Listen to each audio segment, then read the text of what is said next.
You have no intention of firing Jerome Powell because your economic advisor Kevin Hassett a few days ago said that you and people in the White House were studying this idea of possibly getting before his term ends. No. Do you have any plans on doing that? None whatsoever. Never did. Donald Trump seemed visibly cowed and diminished when he spoke to reporters earlier today, as everything seems to be backfiring on him spectacularly, and we have to talk about it. But before we do, if you end up liking this video and you want to support the channel, please be sure to hit the like, subscribe, and alert bells before you go. All right, friends, we have several clips to talk about in this video. Everything from the trade war to legal challenges seems to be backfiring on Donald Trump. Even the Epstein files. We haven't talked about that in a minute. So I'm going to play these clips and unpack it together, but note how Donald Trump seems off guard and unsure of himself in all of these responses. They have to, and other countries have to make a deal. And if they don't make a deal, we'll set the deal. Because we're the ones that set the deal. Scott and Howard and myself and others, we're going to be setting the deal. And it'll be a fair deal for everybody. And it'll be, I think it's a process that's going to go pretty quickly. We've spoken to many, many countries. And we're getting their views on things. You know, there are a lot of things. They have VAT taxes. They have everything you can have. Don't forget, as an example, the European Union was set up to take advantage of the United States. That's why it was set. And they've done that, but they're not doing that anymore. Yeah. So again, meandering, incoherent, just stumbling from what we're going to set the deal. I think we've talked to a lot of people. We're getting their views, but we don't care about their views because we're also America and we're going to set the deal, but we're not going to set the deal because we're taking views, right? Pretty meek and cowed and diminished compared to his usual bluster. And even when he does try to bluster in that sentence, it really doesn't come off persuasive. Now he's referring to China, right, in terms of setting a deal with them. And this is what I mean by backfiring. So the New York Times and others are reporting, China warns countries not to team up with the United States against it on trade. Curbing trade with China to curry favor with the United States would be, quote, selfish and short-sighted, the government said, promising to retaliate. The Chinese government on Monday warned other countries against curbing trade with China in order to win a reprieve from American tariffs, promising to retaliate against countries that do so. The Chinese Ministry of Commerce said it was responding to foreign media reports that Trump's administration was trying to pressure other countries on their trade with China as a negotiation tactic. Quote, appeasement will not bring peace and compromise will not earn respect, the ministry said in a statement. Seeking so-called exemptions by harming the interests of others for one's own selfish and short-sighted gains is like negotiating with a tiger for its skin. In the end, it will only lead to a lose-lose situation. China, quote, firmly opposes any party reaching a deal at the expense of China's interests, it said, adding that China would resolutely take countermeasures. The Trump administration has not officially said it would pressure countries to limit trade with China in return to relief from tariffs, but Trump has signaled that he is open to the idea. So again, this seems to be backfiring. Okay, the China's like, hey, listen, if you do this, there are going to be consequences.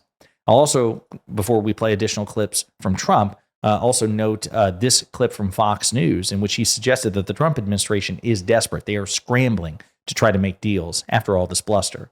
Participation. What is interesting is that I heard that VP Vance, now we know he's in India right now, right. He's become, and this is how they described it to me, people close to Vance, a major executor in the trade negotiations. I don't know what that exactly means. Does it mean does he have a gun in his hand? I doubt it, but apparently he's going to be part and parcel of these things with Scott Bessent, with Howard Lutnick to make this work. And they are scrambling to do deals. Participation. Scrambling. That doesn't sound very confident. That doesn't sound assuring. It sounds like you all are desperate and there's chaos. Now, on top of all that, there's a situation with China. Well, let's look at this, okay? As we've been discussing, the stock market has been roiling in large part because of Trump's tariff policy and the inconsistency that goes with it. But also recently, it's been roiling because of Trump's threats against the Federal Reserve Chairman, Jerome Powell, whom Trump appointed to that position, okay? Trump has repeatedly attacked Powell, repeatedly threatened to fire him or to look into firing him. And as a consequence, the stock market has cratered. Now, listen to Donald Trump on the notion of firing Jerome Powell. Listen to what he says now.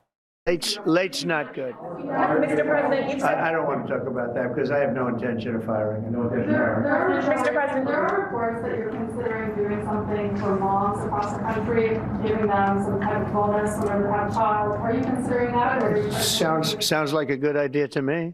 Yeah, please. You have no intention of firing Jerome Powell because here, economic advisor Kevin Hassett a few days ago said that you and people in the White House were studying this idea of possibly getting before his term ends. No. Do you have any plans on doing that? None whatsoever. Never did.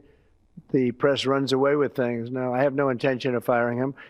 I would like to see him be a little more active in terms of his idea to lower interest rates. This is a perfect time to lower interest rates. If he doesn't, is it the end? No, it's not. But it would be good timing. It could have taken place earlier. But no, I have no intention to fire him. You see the backtracking? You see how cowed and diminished he is? No, of course not. I mean, no, I'm not going to fire him. And the reason he's saying that, number one, he probably knows it's unlawful for him to try to fire Jerome Powell, right? Although I suppose it's never stopped Donald Trump before to, the law. He doesnn't like to let that get in the way of his grand designs. But even I don't know where people got that from. Where are people thinking that, I want to fire Jerome Powell? Well, how about you mentioning it? How about you publicly attacking him repeatedly? As Aaron Blake of the Washington Post has noted, I was trying to scroll and find this while I was talking, the White House was asked Friday if it thought it could fire Powell. Quote, the president and his team will continue to study that matter. So, yes, the reporting was that Donald Trump did believe he had the full right to fire Jerome Powell and that he was seriously considering doing it, talking about how his termination couldn't come sooner enough.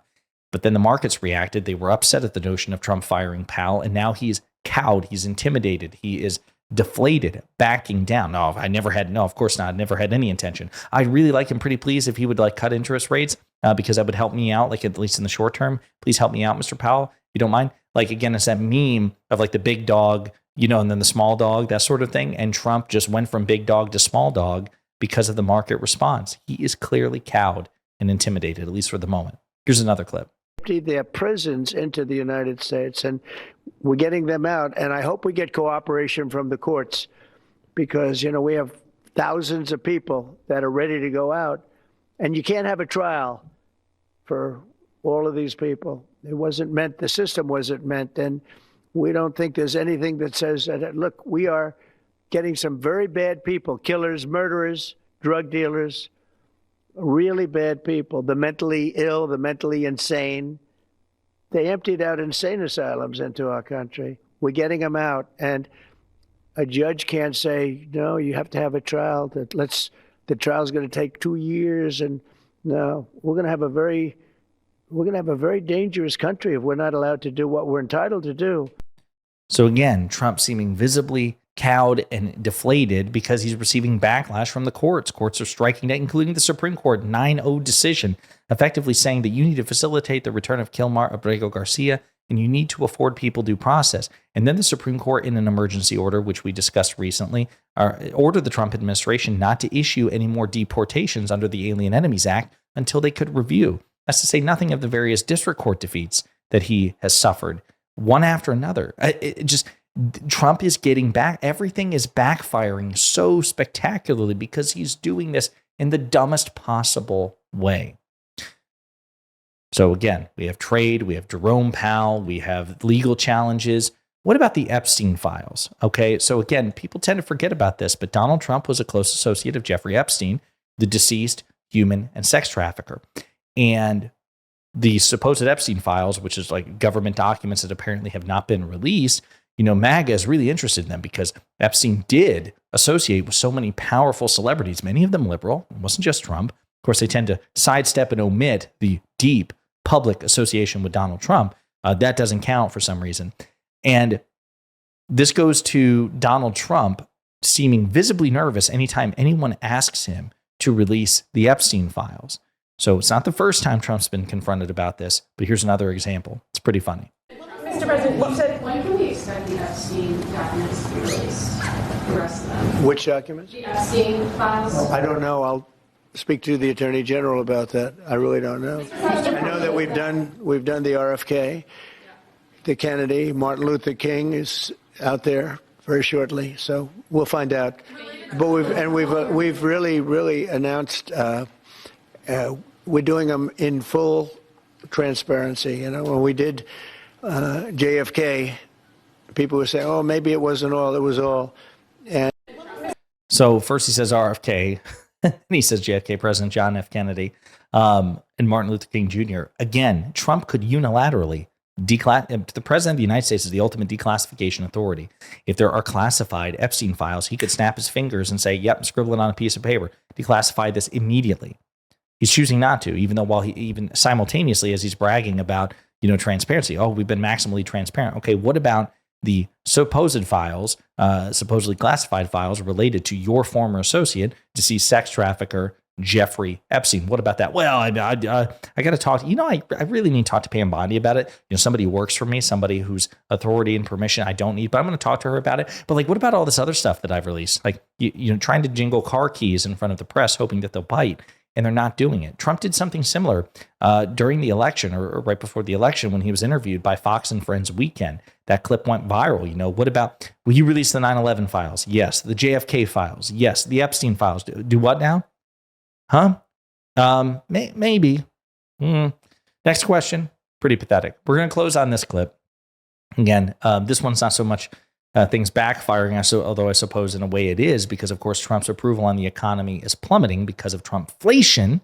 This is Donald Trump lying about inflation, particularly the price of eggs, on his watch.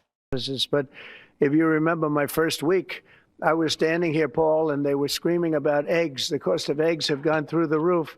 They were up like 500%, crazy, like 4 or 5 times. And we won't have eggs for Easter, they were saying. There will be no eggs. You can't order eggs. They wanted us to order plastic in the shape of eggs. Well, yesterday we had 48,000 people at the Easter hunt. They call it the Easter roll at the White House. And we had all eggs. And as you know, the cost of eggs has come down like 93, 94% since we took office. And total bullshit. Total bullshit. It is rose and fall, but fallen 94, 95%. Insane. Not even close. Overall, the cost of eggs has skyrocketed on Donald Trump's watch. He's just lying to your face. And this idea, well, we had eggs at the White House. Yeah, because you're the most powerful man on earth. You're the president of the United States. Who's going to deny you eggs if you want them? If anything, this is it's a tone deaf, bragging, a boasting about how you can effortlessly access, as the world's most powerful man and as a billionaire, things that the American people are struggling to afford right now. Just what a stupid tone deaf response. But there you have it. Donald Trump, again, diminished as right now, and again, that could change tomorrow, right? He could find his, fiery authoritarian energy tomorrow. But at the moment, it seems like all this pressure is getting to him as everything from trade to the economy to the stock market to, his legal battles on the subject of deportation. Everything is just backfiring on him so spectacularly, and even the Epstein files. So it's a day of defeat for Donald Trump, which I think is a day of victory for America. And in the meantime, let me know what you think in the comments.